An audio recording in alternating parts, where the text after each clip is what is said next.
자, 이번 시간에는 사용자랑 조금 더 지능적으로 여러분이 상호작용하는 방법에 대해서 살펴볼 건데요. 자, 이번 시간에 살펴볼 것은 유료 기능에서 제공하는 거기 때문에 여러분들 유료가 좀 부담스러울 수 있거든요. 그러면 꼭 이게 없어도 상관없습니다. 예, 무료로 쓰시고 이 여유가 있거나 아니면 회사에 소속되어 있는 경우에는 유료 기능도 한번 검토해 보시면 좋을 것 같아서 소개해 드립니다. 자, 여기 저희 오픈 튜토리얼스 후원 페이지에 보면은 여기에다가 사용자가 이렇게 여러가지 정보를 입력한 다음에 계좌이체를 하면 보시는 것처럼 그 다음 질문이 예금주명이고요. 신용카드를 선택하면 보시는 것처럼 그 다음에는 후원을 얼마나 자주 할 것인지를 물어봅니다. 즉, 앞에서 어떤 선택을 하느냐에 따라서 그 조건에 따라서 그 다음에 명령이, 그 다음에 질문이 달라지는 것이죠. 즉, 우리가 프로그래밍으로 치자면 조건문에 해당되는 것을 사용하는 방법을 이번 시간에 알아볼 겁니다. 자, 후원 방법을 선택하세요 라고 되어 있는 부분에서 여기 보시면 로직 점프라는 것이 있습니다. 이 로직 점프를 클릭하면 이렇게 생긴 화면이 뜨는데 요건 이제 여러분들에게 프로 버전으로 업그레이드를 해달라는 뜻입니다. 프로 버전에서만 사용할 수 있는 거예요. 자, 그럼 저는 프로 버전으로 다시 돌아왔고요. 이 프로 버전에서 다시 이야기를 진행하겠습니다. 자, 여기에서 후원 방식을 선택해 주세요 라는 부분에서는 뭘 물어보냐면 계좌이체, 페이팔, 네이버 페이 이런 식으로 물어보거든요. 그래서 계좌이체의 경우에는 계좌 번호가 필요하겠죠. 그래서 short 텍스트를 해서 계좌 번호 그리고 세이브 그 다음에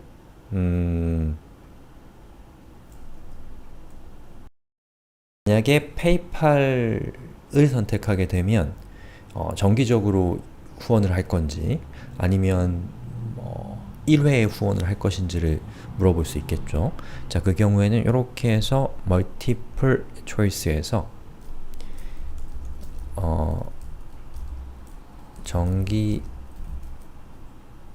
후원을 하시겠어요? 정기 후원을 하시겠어요? 라고 물어보고 여기에서 예, 정기 후원할게요. 아니요, 1회 후원할게요.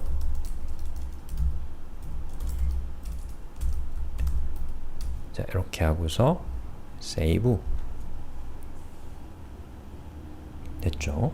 그 다음에 후원 방식을 선택해 주세요에서 로직 점프를 선택하면 이런 화면이 뜹니다. 여기서 add a logic jump를 선택해서 만약에 사용자가 후원회원을 선택해 주세요 라는 질문에 대해서 계좌이체를 선택했다고 한다면 jump to 그리고 계좌번호로 가고 자, 여기서 add를 다시 한 다음에 자, 여기에서 계좌이체가 아니라 이번에는 페이팔을 선택했다면 사용자를 정기 후원을 하시겠어요 페이지로 보내는 거죠.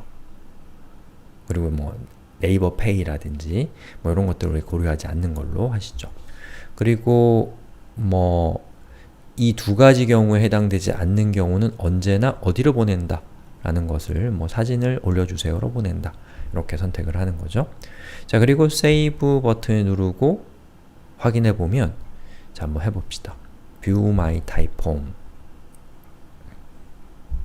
스타트 이고잉 후원 방식을 계좌이체를 선택했을 때 그 다음엔 계좌번호를 물어보고요.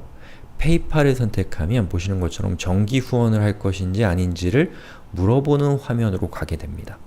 즉, 사용자에게 질문을 물어보는 흐름을 제어할 수가 있다는 것이죠. 자, 이번에는 변수에 대해서 좀 알아볼 건데요. 자, 변수 기능은 뭐냐면 이렇게 쓰는 겁니다. 자, 여기 성함을 알려주세요 부분에서 사용자가 자신의 이름을 알려줄 거 아니에요? 자, 그러면 그렇게 알려준 이름을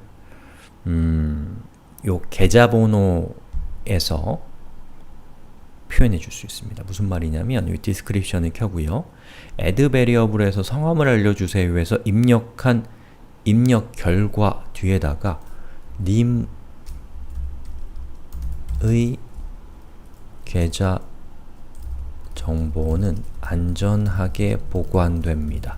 이런 식으로 그 사용자가 입력한 이름을 요 앞에다가 붙여줄 수가 있어요. 이게 변수 기능인데요. save.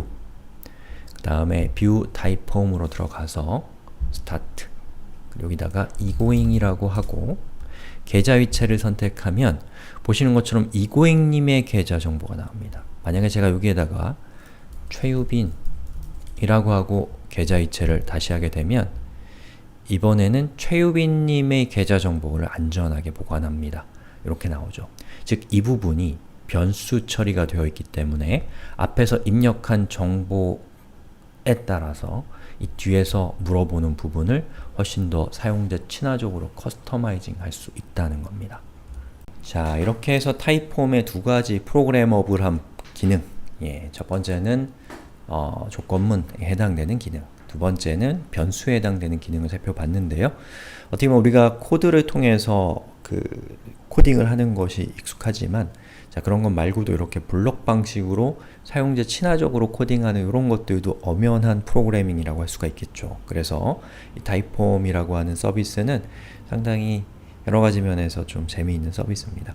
자, 그럼 다음 시간에 이제 마지막 이야기를 하고 그리고 이런 타입폼과 같은 서비스를 우리가 잘 사용하는 방법을 익혀 놔야 되는 이유에 대해서도 다음 시간에 한번 살펴보겠습니다.